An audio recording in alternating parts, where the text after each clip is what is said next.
Alors maintenant, l'épilepsie. Alors l'épilepsie peut se caractériser par des crises pendant le sommeil. Il y a des formes d'épilepsie, d'ailleurs, qui ne se caractérisent que par des crises pendant le sommeil. Il faut les distinguer d'autres manifestations normales ou anormales du sommeil. D'où l'importance de la clinique, d'interroger, de bien examiner le malade et de faire donc des enregistrements de sommeil avec vidéo pour pouvoir authentifier les crises épileptiques qui ne surviennent que pendant le sommeil.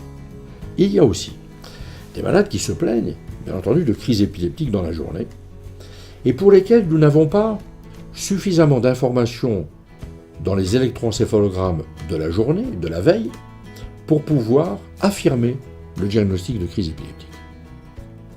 C'est tout le problème de l'épilepsie.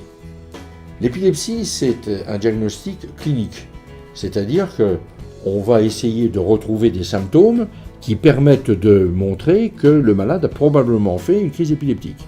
Ça, c'est un diagnostic, si vous voulez, par l'interrogatoire à distance. On va nous raconter ce que le malade a présenté, ou le malade va nous raconter des choses qui se sont produites. Deuxième situation, le malade fait devant nous une manifestation pour laquelle on pourrait se dire « il vient de faire une crise épileptique devant moi ». On peut être certain. Sachez bien que quelle que soit l'importance et la qualité d'un épileptologue, et je me prendrai comme exemple, eh bien on peut se tromper.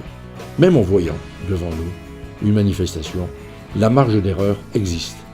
D'où l'importance d'avoir des informations en dehors des crises. D'où l'électroencéphalogramme que l'on fait la journée. Si on voit, alors que le malade ne se plaint de rien, des stigmates, des signes précis sur l'électroencéphalogramme, alors que le malade ne se plaint de rien, des signes qui n'existent que dans l'épilepsie, on se dira, ce malade a donc présenté des crises épileptiques. Et selon la topographie, la localisation, la morphologie, on pourra même déterminer de quel type de maladie épileptique ou de syndrome épileptique il s'agit. Ça, c'est l'aide de l'outil EEG dans la journée. Mais nous savons, et de mieux en mieux, que de faire des enregistrements pendant la nuit, pendant le sommeil, nous permettent d'augmenter près de 50% la fréquence des anomalies épileptiques que l'on peut découvrir. Alors en clair, qu'est-ce que ça veut dire ?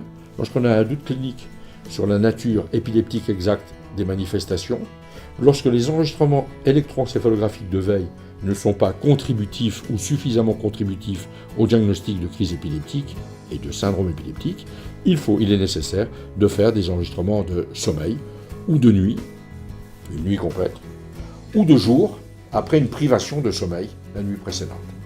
Donc l'importance de pouvoir analyser le sommeil.